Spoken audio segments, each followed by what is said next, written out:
They came from the darkness prologue, the black between stars. It began with the stars going silent, not dimming, not dying, silent.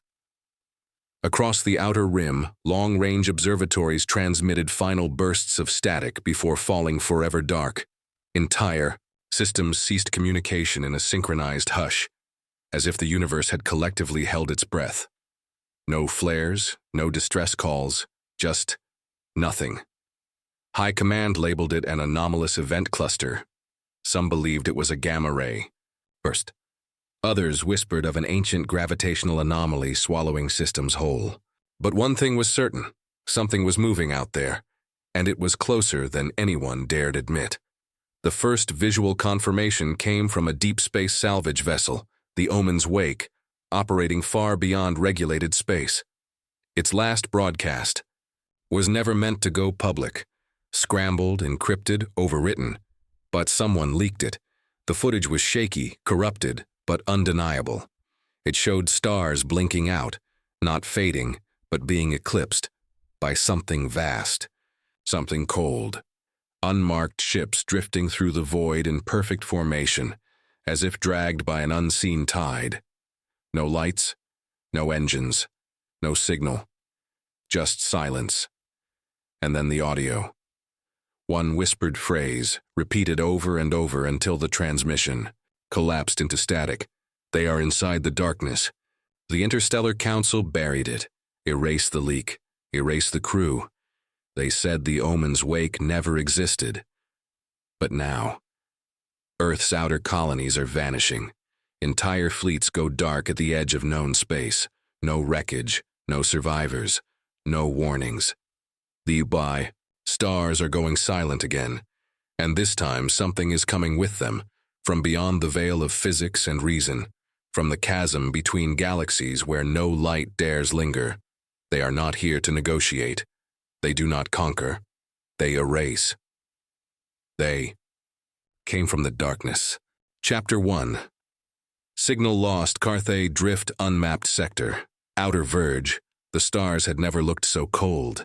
Commander Lyra Voss stood alone on the forward observation deck of the ISV Revenant, her breath ghosting the glass despite internal heating.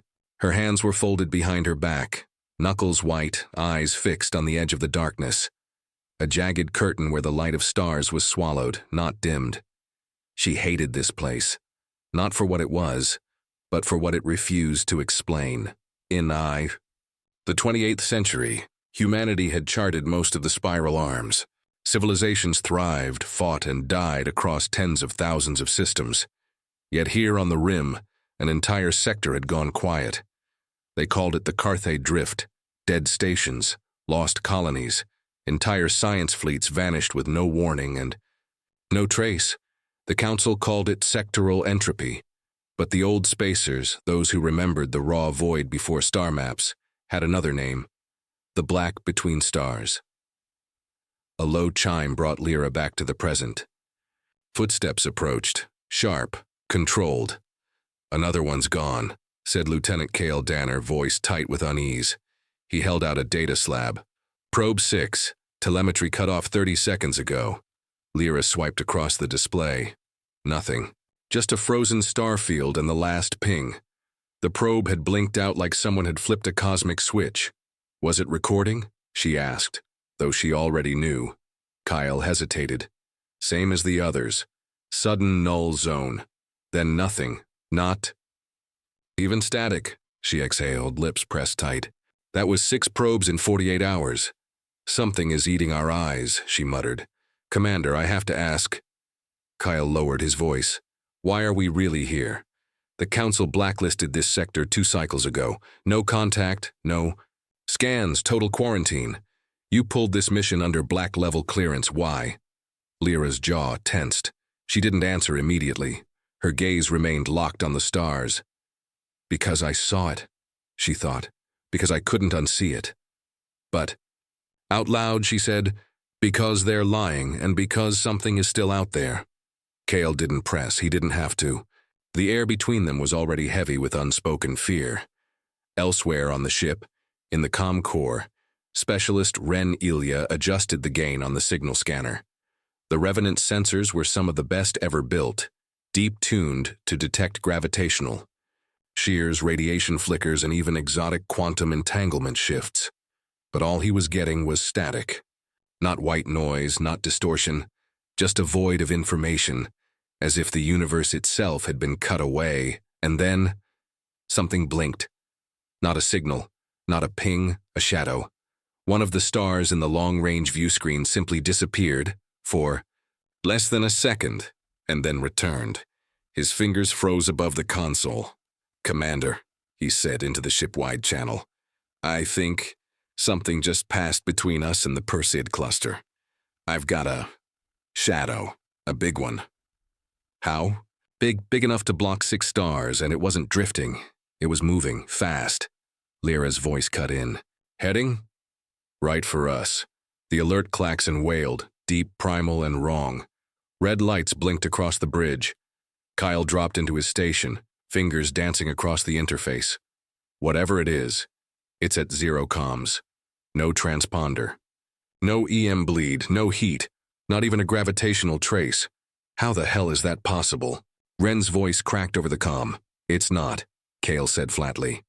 "Unless it's not a ship, unless it's something else." Lyra stepped forward. "Shut down external lights. Begin full EM silence. I want us invisible." "Too late," Keel said. "It's right on top of us." The view outside changed. The stars vanished. A shape passed over them, not with speed, but with inevitable weight. An absence. A silhouette made not of mass, but of hunger. There was no hull, no engines. Just a crawling blot of space where even thought seemed to flee. Then, thud, a metallic echo rang through the hull, deep and deliberate. Not impact, contact. The lights across the Revenant flickered, buzzed, died. Darkness swallowed the ship. Consoles died. Engines fell silent. Life support entered critical standby. Even the AI went offline. Every system gone. Only the emergency backup lights flickered to dim crimson. And in that pulsing red silence, something creaked. Metal groaned, as if something was crawling across the hull, looking for a way in. Lyra drew her sidearm, not because she believed it would help, but because in that moment, she needed to believe. Something would. She tapped her throat comm, praying it still worked. "Bridge crew, defensive positions. We are not alone." A hiss sounded from the maintenance shaft behind her. A soft, wet rasp of breath. She turned. Nothing. Then, movement. Just for a second. A shape in the red light. Tall. Silent. Watching. And just like that, it was gone. Kyle looked at her, eyes wide. "Commander, what the hell is happening?" Lyra didn't blink. "They came," she whispered, and outside, in the abyss where stars once burned, the void whispered back. Chapter 2. Contact Void Life Support. Reserve 28 minutes remaining emergency lighting. Minimal atmospheric integrity. Stable, for now. Lyra Voss moved through the dark corridors of the Revenant like a ghost through a tomb. The emergency lights bled dull crimson across the metal walls, creating shadows that shifted just a little too long, a little too slowly. Her boots echoed as she walked, but every few steps, she heard a second echo, slightly behind, slightly off. She didn't turn around. Whatever was on her ship had already seen her. "They are inside the darkness," the words returned, looping. In her head like a broken transmission. That final whisper from the omen's wake, dismissed by the council, buried. Lyra had watched that footage more than 100 times, dissecting every glitch, every flicker of movement. Now she understood. They weren't warning about deep space, they were warning about something that followed it. In the engine core, Kale and Ren were tearing through emergency protocols. Backup power was offline. Environmental controls frozen. External hatches locked, though the sensors insisted that multiple ports had been triggered. Opened, then closed again. But no one had accessed them from inside the ship. "I'm telling you, we've got power," Kale growled, slamming a fist against the diagnostic panel. "The fusion core is reading nominal. This isn't a failure, this is a shutdown." AI's offline too, Ren added, eyes wide. It's like something scrubbed the ship's entire nervous system. We're not blind, we're paralyzed. Lyra entered, weapon drawn. We're being boarded, she said simply. Kale turned, paling. From where? Who the hell even? Not human, Lyra interrupted. Not pirates, not anything I've ever seen. She pulled a data chip from her wrist console and jacked it into the main terminal. Her private feed flashed on the cracked display, grainy security cam footage from moments before the blackout. In it, a shadow moved across corridor D9, not walking, not running. It simply shifted, like liquid on glass. A shape without mass, without detail, 7 feet tall, no eyes, no face, but it looked, and the camera went black. Contact void, unknown entity. Classification, hostile. The words auto-filled as the system tried and failed to analyze the footage. Kyle stepped back. How did it get on board? It didn't, Lyra said. It was already here. Lights flickered. A new sound echoed down the corridor. Slow, sharp, claws on steel, not one set. Many. The ship groaned as if it were trying to hold its breath. The hull seemed to bend slightly inward, just enough to feel it in your gut. Like pressure. Like weight. Like something vast, just beyond the skin of the ship. Ren's voice was barely a whisper. We need to get to the gun decks. Now. We won't make it, Kale muttered. The bulkheads are sealed and I think the vents are compromised. Lyra made a decision. We fall back to the core. Seal ourselves in the cryopod chamber. Manual override. It's shielded, isolated, and we can reroute power from the cryo array to force a systems restart. Kyle hesitated. Commander, there's only one reason to hide in cryo chambers during a breach. I know, she said. Evac scenario, worst case. But unless we get control of the ship back, we're not launching anything. And I don't plan to die in the dark. 10 minutes later, the trio entered the cryo deck, locking the hatch behind them with a full magnetic seal. The room was cold, rimed with frost, a silent graveyard of suspended souls. 30 pods, most empty. 2 were occupied. Lyra stopped in her tracks. I didn't authorize any stasis loads, she said. Kale checked the manifest. Not crew, these are from the last salvage op? They were loaded onto the Revenant 2 days ago. Low security clearance, council orders. Ren checked. The biosigns. One was flatline, the other was active. Heartbeat neural response. Rem, the chamber hissed. The pod began to open. Kale raised his weapon. Commander! The lid cracked open. Cold mist spilled out. And inside, a man gasped awake, thin, pale, eyes wide with primal terror. He opened his mouth and screamed, Don't let them touch. They see through time. He convulsed, grasping at Lyra's uniform with shaking hands. They're not alive. They're not dead either. They're just waiting. The darkness is their body. The void isn't empty. It's them. Then his eyes rolled back, heartbeat gone, dead. Silence returned. Only the low hum of the pod remained. Then, the cryo chamber lights blinked out, and in the mirrored surface of the pod lid, Lyra saw it, a tall, black shape, behind them, watching. No face, no features, just hunger. Chapter 3. The Shadow Waits Cryo Chamber, Level 3A, Unknown Timestamp. Ship chrono reset. Light levels, non-functional temp control. Critical low darkness pressed in like pressure. Thick, suffocating, almost wet. Lyra Voss didn't breathe, didn't move.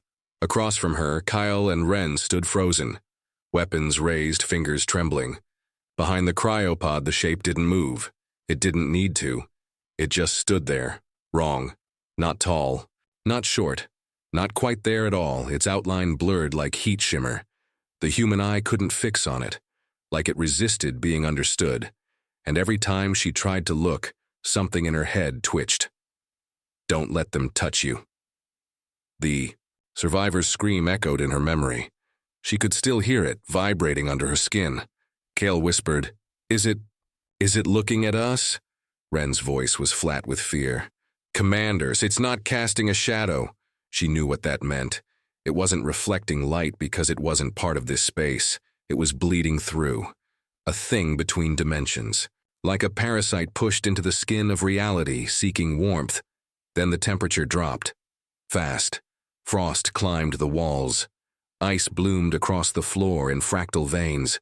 The air grew so still, it felt thick with gravity. Then, a click. The cryo. Chamber door unsealed behind them. Move. Lyra barked. They bolted as the shape stepped forward, but it made no sound. No footfall, just a spreading void behind it. As though the walls themselves were recoiling. Ren turned to fire. "No!" Lyra shouted. Too late. Blam! The shot passed. Through the entity. No effect. But something else happened. The room shuddered. The walls bent, and Ren staggered as if gravity had tilted sideways.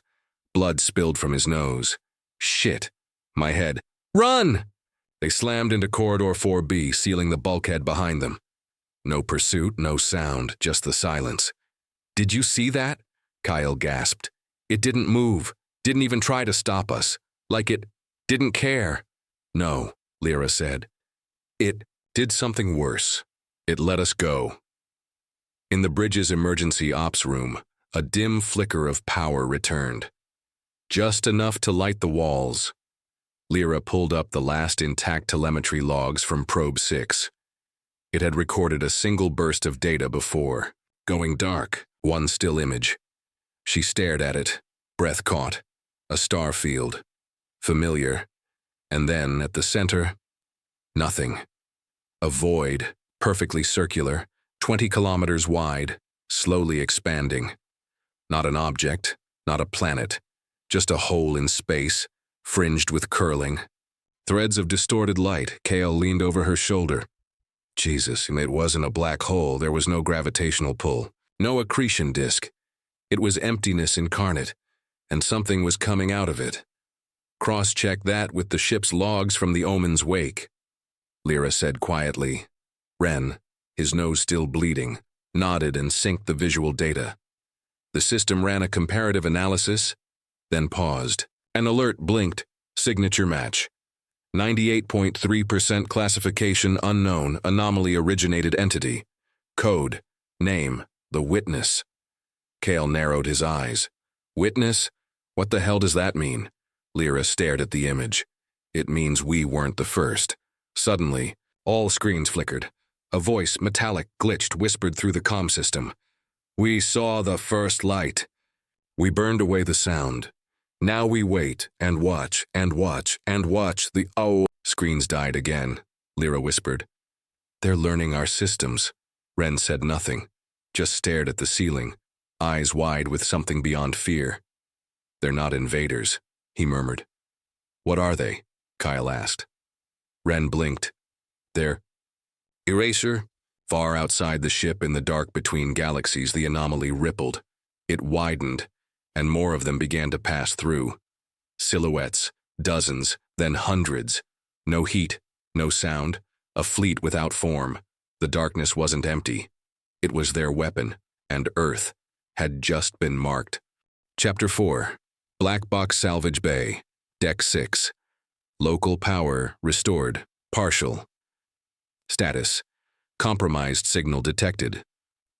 The salvage bay reeked of oil, ozone, and rot. Not rot of flesh. No, this was the stench of broken memory, of something that had once been alive in spirit, not body. A stench that clung to walls, to air, to minds. Commander Lyra Voss kept her rifle raised as the heavy security doors groaned open. Inside, bathed in flickering yellow light, sat the wreckage of the Omen's Wake's shuttle, the only object recovered. From the first contact zone, over 25 years ago. Battered, scorched, almost melted at the edges, but intact enough to hide one last truth. The black box. Ren, she called out, how long to crack its encryption? The comms specialist knelt beside the broken console and slid the retrieval unit into his reader. This kind of cipher predates military lockdowns, probably a council layer. I'll need 2 minutes. You've got one. Across the bay, Kale was staring at something on the far wall. Commander, did anyone paint symbols on the hull? Lyra looked. Her gut tightened. Long, jagged strokes. circular sigils spiraling outward, drawn in something that looked burnt into the metal. No crew would mark that, she said. Then, one of the symbols shifted, not moved, shifted, as if it had never been part of the hull, but part of something beneath it. Watching, listening. Ren grunted. Got it. The black box interface blinked online. A single video feed. Black box recording 0Z1 Omen's Wake. Final mission log. Voice ID, Commander Sal Nareth. The footage was warped, crackling with distortion, color drained. A woman's face, wide eyes, blood, trailing from her ears. Behind her, the bulkhead of the Omen's Wake bent inward, as though the laws of matter had lost interest in consistency. They're not just feeding, she rasped, and they're copying. We saw one of our own crew in the hallway. It wasn't him. He was already dead. But the thing walked like him, spoke like him, right up until it looked at us. And then... Glitch, 3-2 seconds of visual failure. They don't follow time like we do. They don't need ships, they just need entry. If this gets out... Her face twisted suddenly, eyes rolled, voice warped. We are already there. Then the feed cut to black. The final timestamp, 0:00:00, no time. No record, erased at the moment of transmission. Ren stared at the dark screen. They copied the crew? Why? Kale shook his head. Not copies, not clones. Infiltrators, Lyra said. She turned toward them slowly. We need to assume. This ship has already been compromised. Then the ship's internal lights surged. A blue flicker pulsed through the walls, soft, rhythmic, like a heartbeat. Then, we are here. We are here. We are already inside. The voice came not through the comms, but from within the hull itself. Kale raised his rifle. We need to get off this ship. Ren looked pale. How? Every channel's dead. We'd need a transwave beacon to... Lyra didn't hesitate. There's one on the moon below us. Old mining outpost, abandoned, pre-war tech, off-grid. You want to land? Kale blinked. In this? No. She turned, eyes hard. I want to warn Earth. Deep within the ship, in the vent shafts near Deck 9, something stirred. Shape. A human outline walking calmly. It wore the same uniform as Kale, same gait, same voice. Commander, it said into the dark. I'm with you. But its eyes were entirely black. Chapter 5. Shadows Among Us Living Quarters. Deck 4. Systems flickering intermittent power security status. Red alert. The Revenant was breathing down their necks, whispering cold secrets through the cracked walls and the failing lights. Lyra. Voss moved through the narrow corridor with deliberate, slow steps. Every footfall echoed like a thunderclap in the silence. The dull glow of emergency lights flickered overhead, casting long, distorted shadows that seemed to twitch just beyond her vision. Her breath came shallow and sharp. Behind her, Kale and Rin followed closely, rifles raised and scanning, their faces pale and tense. The three of them had been hunting for hours through this steel labyrinth of a ship, an endless maze where the walls felt thinner every second, as if reality itself was thinning. No sign of the invaders, no sound but their own ragged breathing, only the certainty. The enemy was inside the ship, and inside them. Kale stopped suddenly, holding up a hand to halt the group. Commander, he said quietly, his voice tight with unease. There's something wrong here. Lyra's eyes flicked to where he was pointing. The metal wall, scarred from battle and corrosion, was shimmering faintly, a heat wave in the cold void of space.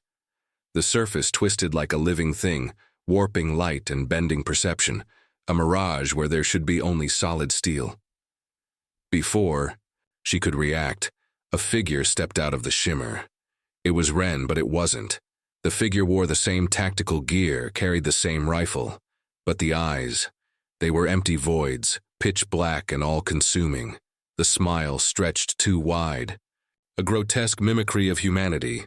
And the voice echoed unnaturally, like a hollow carved from ice. Commander, the imposter said smoothly, stepping closer with a predatory grace. "We need to talk." Lyra's heart slammed in her chest.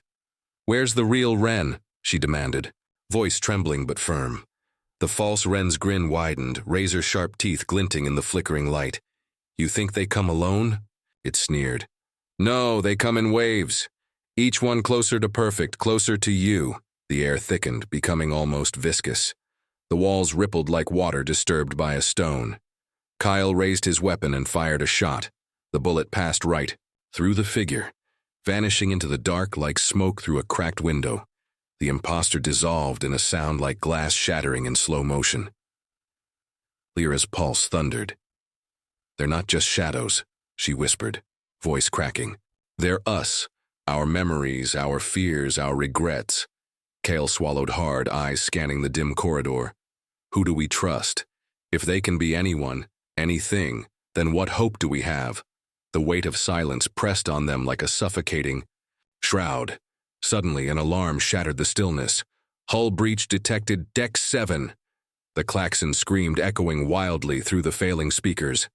Lyra's jaw clenched. "Seal all bulkheads, now!" The hiss of sealing doors sounded distant but growing nearer. But the warnings didn't stop. Systems failed one by one. The emergency lights flickered, then died. Comms went dead. The ship was shutting down around them. Kale grabbed a panel, fingers, trembling as he tried to reroute power. "It's no use," he said, voice hollow. "They're collapsing the systems from inside, scrambling the controls." Ren looked around, his face pale, his hands clenched into fists. "We're trapped, and they're everywhere. Deep within the bowels of the Revenant, the invaders multiplied, not flesh, not machine. They were something else. Shifting shadows, mimicking voices, copying faces, twisting memories. The ship had become a prison. And the darkness? It was waiting. Lyra took a deep breath, the cold air biting her lungs. "We fight, we find the crew. Whoever's left. We take this ship back." Kyle shook his head. "They're already here. In us." Ren's eyes darkened, haunted. "They're the erasure," he whispered. "Not invaders, not conquerors, they unmake." Lyra looked forward, voice steel. "Then we hold on, because if we don't, Earth is next." Chapter 6. The Flicker of Hope Command Bridge. Deck 1 Systems, partial power restored comms. Intermittent signal detected mission clock. 1:17:19:42. Since void entry, the bridge was colder now. Not from any environmental failure, though those were piling up by the minute, but from the presence. That unseen, unwelcome pressure that filled every corner of the Revenant. It felt like the ship itself was breathing, watching, listening. Commander Lyra Voss stood at the cracked main console, hand hovering over a half-dead screen that blinked, in and out of focus. Behind her, Kyle muttered curses under his breath as he attempted another bypass of the nav system. Ren sat on the floor by the auxiliary station, clutching a portable transmitter as if it were the last warm thing left in the galaxy. "They're changing the ship," Ren whispered. "Rewriting it." "That's impossible," Kale said without looking up. "They'd need full control of the systems, core access. There are firewalls." "They're not hacking, Kale," Ren snapped. "They're becoming part of it." Lyra didn't interrupt because she believed him. She'd seen too much, heard too much, and worst of all, felt too much. She pulled up the comm log. The last coherent signal from outside had come hours ago. A burst from a deep space outpost reporting strange anomalies. Ships disappearing, entire colonies vanishing. Without distress calls. Stars going dark. One long blink, the message said, and it's like nothing was ever there. Now a new signal was coming through. Crackling, broken, bleeding with static, but inside it something moved. A voice. "Warning. Void breach expanding. Unknown fleet. Mimetic infiltration confirmed. Do not trust. Everyone is not who they are. Evacuate Earth now." Then silence. Kale looked at her, expression grim. "If they're already spreading beyond this ship." "We don't have time to argue," Lyra said. "The only transwave beacon within reach is on the Ganymede mining station, old enough to be analog. They can't infect it yet, Kale frowned. That outpost's been derelict for decades, which makes it perfect, she said. No networks, no AI, just copper, stone, and silence. Ren stood shakily. If we can land safely, if we can survive the surface, if the beacon still works. Kyle raised a brow. That's a lot of ifs, Ren. I'll take uncertain reality over this walking nightmare. He shot back. Lyra turned from the console and looked them both in the eyes. Her voice was low, unshakable. If we don't send that warning to Earth, this darkness will spread through the colonies like fire in a dry forest. There will be nothing left to save, Kyle paced. Then we need to figure out who's real before we leave this bridge. We can't risk taking a shadow down there. There was a long, tense silence. Then Ren said, Ask me something only I'd... No, both of you. Kyle hesitated, then asked, What did you say after Vrak Station when we thought we were dead? Ren blinked. I said, If we live through this, I'm never drinking moonshine from an asteroid colony again. You said you were considering it anyway, because death never tasted that good, Lyra asked next. What did I give you the night before the Void mission? Ren smiled faintly. A chess piece, the Black Knight. Said it reminded you of me, always coming in from the side. Lyra gave a short nod. Good enough. They both turned to Kyle. Kyle raised his hands. Ask away, Ren frowned. What color was the scarf your sister wore the day you said goodbye to her before enlisting? Kyle hesitated. Lyra noticed. He was still for a second too long. Then, red, with gold trim. Ren's eyes narrowed. Wrong. It was blue, no trim. She was mourning your father. Kyle went still. His smile faded. And then, his eyes turned black. Didn't scream. He just lunged. Lyra fired once, twice. Kyle's body jerked, spasmed, and collapsed in a heap, his flesh hissing where the bullet struck, his body dissolved into smoke, into static, into nothing. The bridge fell deathly silent. Lyra's hand trembled. Reen stared at the dark scorch where Kale had been. That was Kale yesterday. That means they're copying faster now. Too fast. Lyra closed her eyes. Then we leave now. She turned back to the console and forced manual override of the docking bay. The ship groaned. The AI, corrupted and slurred, spoke in a voice like wind through broken teeth. What you see is already gone. The override completed. The hangar doors hissed open. The lander, old analog, unconnected, stood ready. Lyra grabbed her rifle. Ren shouldered the portable beacon module, and together, they made for the only chance they had left. One final breath of clean air, one flicker of hope. Chapter 7. Descent to Ganymede Landing Craft. Orion Drop 4. Surface Ganymede. Temperature 152 degrees. Comms, shielded, silent zone. Atmosphere, thin, breathable with support. Gear silence, true silence. Not the muted hum of a dying ship. Not the suffocating stillness of a haunted vessel. This was deep silence. Ancient, heavy, planetary.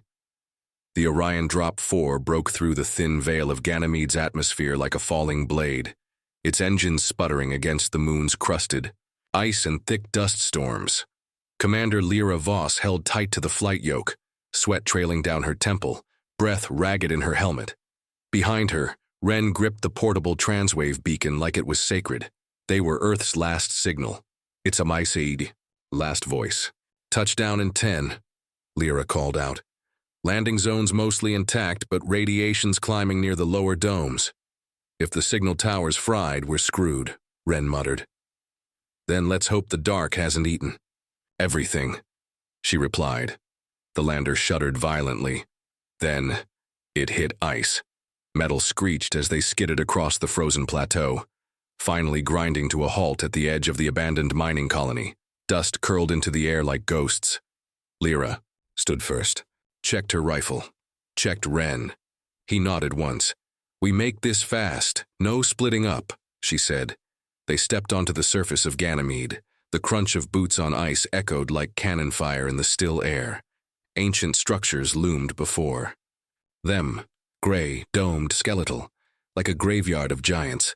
Solar panels hung limp, airlocks had rusted open, but something was off. Too intact, too untouched. Ren pointed. Over there, Tower 1. That's where the analog transmitter is. They moved fast, skirting broken walkways and cracked piping. Something watched them from beneath the surface. Something old, something hungry. They reached the base of Tower 1. It was still standing, barely, its antenna tilted toward the stars like a dying flower. Lyra pulled open the emergency hatch, and they slipped inside. The air was dry, dead, but breathable with filters. "Signal cores on the upper deck," Ren whispered, already climbing the steel steps. Inside the tower they passed faded posters from a dead era. "Work hard, mine deep, reach beyond." Everything was coated in ice, and something else, something dark. Faint black veins running along the walls, alive. As Ren worked at the controls, Lyra stood watch at the narrow window, eyes scanning the colony. "How long until it's live?" she asked. 3 minutes, maybe 4. A pause. "I can't tell if this system is clean or if they're hiding in it." Lyra didn't speak. She already knew the answer. Behind them, something creaked. Ren turned, a shadow moved in the stairwell. "Lyra!" She spun, rifle raised. A figure stepped into the doorway. Kyle. But Kyle was dead, burned, dissolved, gone. "Don't fire," the thing said in his voice. Lyra pulled the trigger. Nothing. Her weapon jammed. Kyle's shade smiled. His eyes began to bleed black. "We came to warn you," it said. "We gave you the gift of silence, of oblivion." It stepped forward, dragging shadows behind it like a cloak. Ren backed into the console. "The signal's almost ready, just a few more seconds." The thing's voice dropped to a whisper, filled with static and void. "You should have let the stars go dark." Lyra charged it. She slammed her weapon into its head, not bullets, but force. The figure cracked like shattered glass, screaming as it dissipated into smoke. The floor split beneath them. The entire tower groaned. Something was rising from beneath the colony, beneath Ganymede. Ren shouted, "Now!" "The beacon's primed." "Send it," Lyra screamed. He hit the final key. A deep hum filled the tower as the analog system surged online. "Emergency signal. Echo code 74. Planetary threat. Void-level infiltration. Do not engage. Avoid. Contain." The message blasted out into space, bouncing off satellites, carrying humanity's last hope across the stars. The ground shook violently. Lyra grabbed Ren. "Time to move." They ran. Behind them, the antenna burst into flames. Not red, not orange, but black fire. As they reached the surface, the colony began to collapse. Black tendrils erupted from the ice. Veins of the thing beneath Ganymede. The darkness had always been here, waiting, watching, growing. They reached the lander as a wave of shadows chased them across the plain. Lyra fired the thrusters just as Ren sealed the hatch. As they lifted off, the entire colony was swallowed by darkness, not destroyed, erased. From orbit, they looked down on the frozen moon. A single black stain now spread across its surface. Lyra stared silently. "Do you think Earth got the message?" Ren asked, voice barely audible. Lyra didn't answer. She wasn't sure. Above them, the stars pulsed, and somewhere between those stars, they were waiting. Chapter 8. Infestation Location, Earth, Orbital Defense Command, ODC. Status, signal received, red level threat time. Since beacon transmission, 17 hours, Earth. Blue, beautiful, breathing beneath layers of cloud and light. But something had already sunk its teeth into it. The transmission from Ganymede cut through the void like a dying scream. Fuzzy, fragmented, but unmistakable. Void entity classification, non-physical. Replication, perception manipulation. System breach, do not trust visual identification. They come from the darkness, and then static. At Orbital Defense Command, the room stood frozen in the aftershock. Red lights strobed along the curved ceiling. Officers stared at the playback in mute horror. General Vera Halden stepped forward, silver-haired and sharp-eyed, her expression as still as steel. "When was the last contact with Ganymede?" "None, ma'am. The outpost is dark, no trace of heat or energy readings." "Then we assume the worst," she said. She turned to her aide. "Initiate Plan Vanta, full planetary lockdown. Code black across all orbital stations. We prepare for invasion." But it was already too late. They didn't come through the gates. They didn't land in ships. They didn't break Earth's skies with fire and noise. They had already arrived, long before the signal. They had walked through the minds of explorers, hitched rides on radio waves, hidden in thoughts, in dreams, in people. Aboard ODC Station 4, orbiting over the Pacific Rim, a technician named Elias Strain watched the encryption logs for anomalies. His eyes twitched. He hadn't slept in 30 years. The screens flickered. The lines of code rewrote themselves, not externally, internally. A string of characters began to scroll on every screen. "They are not who you think. You invited them. They are inside." Elias backed away from the console, but his reflection stayed where it was. It smiled at him. Earth, Deep Research Center. Lunar Crater Base. Dr. Mina El-Sharif played the message again and again. She was one of the first to decipher the embedded pulse inside the Ganymede signal. A second message, buried beneath the voice of warning. "Human minds are doors. We walk through memories, faces. We are what you forget." She collapsed into her chair, hand over her mouth. The shadows in the corners of her lab twitched. Just once, then stilled. She was not alone. Earth, civilian zones, it began slowly. A mother walking into a room and forgetting why. A teacher calling students by the wrong names. A lover no longer recognizing their partner. Then it accelerated, people vanishing mid-conversation. Whole apartment buildings silent, their tenants still smiling but no longer speaking. Hospitals filled with people who looked perfectly healthy, until their x-rays showed nothing inside. And in the cities, the stars began to go out, one by one, not in the sky, but in the minds of those who looked up. Back aboard the Revenant's shuttle, still in orbit over Ganymede, Lyra Voss watched Earth. Through the viewport, small, beautiful, and already compromised. Ren returned from the nav console, pale and shaking. "We picked up Earth's response, but it's fragmented. They're trying to implement planetary quarantine, but it won't matter." "Why?" Lyra asked. Ren looked up at her. "Because they're already there." The shuttle shuddered. A low-frequency hum spread through the hull. Not mechanical, not natural. A voice, without sound. Lyra gripped the console, teeth clenched. The Revenant had followed them, or a part of it. Or maybe the darkness had never left. It had only learned. It had adapted. Now it was coming home. "We have to get to Earth," she said. "What can two of us do?" Ren asked, nearly whispering. She turned to him, her eyes fierce. "Whatever it takes." Meanwhile, in the Arctic exclusion zone, a black tower had risen overnight, where once there had been only ice, no construction crews, no plans. It simply was. Surrounding villages stopped transmitting. Drones sent to survey the anomaly never returned. At sunset, the tower pulsed, and a new signal went out, not to Earth, but to the stars calling them. Chapter 9. The first erasure location. Earth. United Defense Corps, Command Nexus status. Global alert.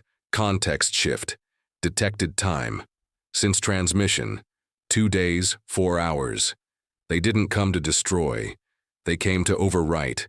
It started with a city, Novaya Kyiv, Eastern Eurozone. Population, 8.4 million. One moment, buildings, traffic, warm bodies moving through the day. The next, a blank spot on satellite maps, a hole in conversations, an ache in the minds of those who once lived nearby. When asked about Novaya Kyiv, people blinked. There's no such city, never has been, except it had been there. Yesterday, and in orbital storage sealed behind black encryption, the ODC had footage to prove it. footage no one wanted to watch a second time. General Holden stood in the war room, her voice grim. This is no longer containment. This is resistance against an ontological incursion. They are erasing information, memory, reality itself. They're replacing it, said Dr. El-Sharif, her eyes hollow, skin sallow. Not with themselves, but with absence, with possibility, like pages torn from a book and rewritten in ink that only they can read. How do we fight something like that? A young officer asked, his voice cracking. Holden didn't answer. She just looked up at the tactical globe, and the black splotches growing like bruises across Earth's surface. We don't fight. Do not yet, we slow it. Until what? Until someone brings back the light. Orbit, the shuttle, Orion, drop 4, Lyra. Voss watched the tactical feed in stunned silence. Cities falling. People folding out of space as if the universe had changed its mind. Even Wren was starting to forget things. Was your hair always that color? He asked softly. She turned sharply. What? Nothing. Sorry. Just... something's off, like a dream I can't wake up from. You don't remember what we ate this morning, do you? He shook his head. We didn't eat, she said flatly. We haven't eaten in 3 days. They docked at Skyhold, Earth's last autonomous orbital forge, an old analog military outpost dating back to the Martian rebellions. No AI, no automation, no infiltration. Inside, dozens of technicians were reactivating equipment older than their grandparents. Missiles, signal repeaters, pulse weapons, and one project hidden beneath 10 levels of security. Project Nephilim, a weapon never completed. A transmitter designed not to send messages but to lock perception, to hold reality in place long enough to fight back. Lyra met with Commander Satoshi Irai, lead engineer of the project. You're out of time, she said. They've gun erasing concepts. Memories are just the start. Next will be physics, identity. Irai didn't flinch. Then we'll hold the line with what we have. Earth, the first battlefield. The signal from Ganymede had reached only 31% of Earth's military networks before disruption. But that 31% was enough to form one last alliance. A patchwork of nations, outposts, and rogue elements now calling themselves the Lantern Arc.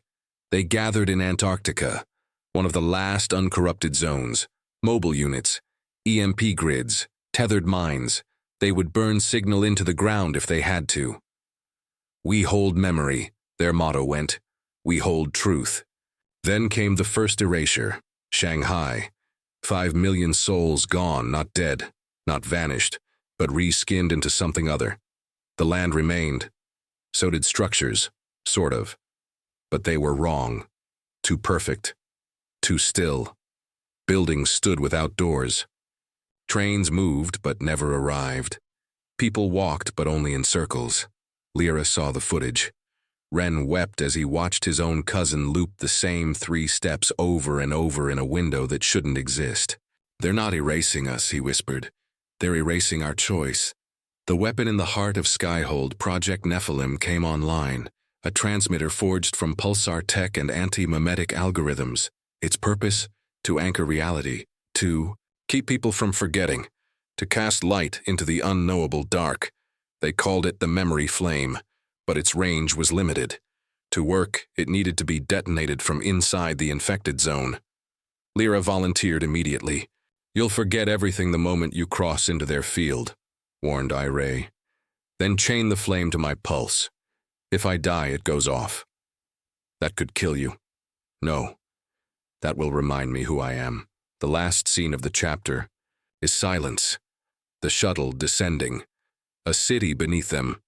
Familiar but wrong. People frozen mid-step, eyes blank, mouths whispering things no one taught them to say. And Lyra Voss, armored in a fading light, steps out of the shuttle with the flame. Strapped to her back, alone, determined, terrified, ready to relight the stars. Chapter 10. The final memory location. Earth, former site of Shanghai status reality. Unstable. Objective. Deploy the memory flame. Timer linked to Lyra Voss. Vital status: active. She stepped through the veil, and the world changed. At first it looked like a city, towers glinting with false light, skylines too symmetrical. People walking like film loops, repeating gestures with no will, no purpose. But it wasn't Shanghai. Not anymore. The moment Lyra Voss crossed the threshold, she felt it, like diving into cold black water. A numbness that seeped into her bones. The suit's neural guard flared, sending pulses of biofeedback to keep her mind anchored. "Remember your name," she whispered. "Remember the stars, the cold, the truth." Every second inside the infected zone drained her thoughts. Memories slipped like sand between fingers, faces, voices, her mother's laugh, her own reflection. Gone. "Hold on, Voss," came Wren's voice through the calm, distant, fractured. "You're in the core, light it, before you forget who you are." Around her, people with too many teeth smiled at her. A child stared with blank sockets. A woman opened her mouth and static poured out like black smoke. None of them moved toward her, because they didn't need to. The true threat wasn't flesh, it was doubt, loss, the unraveling of thought, idea by idea, until all that remained was silence, not death, just non-being. And it was beautiful, warm, inviting. Lyra felt it like an old lullaby. She dropped to her knees. The flame pulsed against her spine, waiting for activation. "Just sleep," a voice whispered, her own voice from somewhere in front of her. "It doesn't hurt. We'll forget together." She looked up and saw herself, another Lyra, standing tall, clean, unburdened, smiling. "You never needed to fight. We only wanted peace. We only wanted to share silence." Her double held out a hand. Lyra almost reached for it. Almost. Then she remembered Kyle's last words. The blood on Ganymede, the scream from the black box, the stars, going out. No, she grabbed the memory injector at her side. A crude tool, a backup. A needle of raw experience. Her own recorded mind went from before the mission. She stabbed it into her neck. Flash, the cockpit, the first scream. Wren laughing. Her little brother's favorite song, the smell of Earth's rain. It all came back. In a rush, searing, painful, real, and it hurt, but it was her. "I am Lyra Voss," she growled, "and I will not be rewritten." She triggered the flame. Above the city from orbit, the Lantern Arc fleet saw it bloom, a pulse of pure conceptual light, invisible to the eye, but not to the soul. A soundless shockwave rippled across the infected zone. The towers flickered. People stopped walking. And then they screamed all at once. The city convulsed, twisted in on itself like a writhing worm, and collapsed into a single point of shadow, which imploded silently and was gone. No crater, no ruin, just sky. Lyra stood in the center of nothing, alone, alive, gasping. The flame's housing was shattered. Her suit was damaged. Her heartbeat was weak, but her mind, clear. She looked up, and for the first time in days, saw stars. Epilogue. Memory restored 1 month later. The infection didn't stop, but it slowed. Reality began to stabilize. Cities once lost flickered back, some whole, some changed. The Lantern Arc expanded its operations, burning flames in key zones across all the planet. Project Nephilim was no longer a secret. It was humanity's last firewall. But more importantly, something else had changed. People remembered. They told stories. Of the darkness, of the lies, of what they almost forgot. And in telling, they rebuilt what had been stolen. Lyra Voss never returned to service. But she became something more. A symbol. The last words of the story are carved into the foundation of the rebuilt orbital. Defense ring. We remember, we defy, we hold the light. The end of Book 1. Thank you for watching. Hope you enjoyed the story. Let me know what in the comments, what ideas you would like the next story to be about. Please leave a thumbs up, share, subscribe, comment.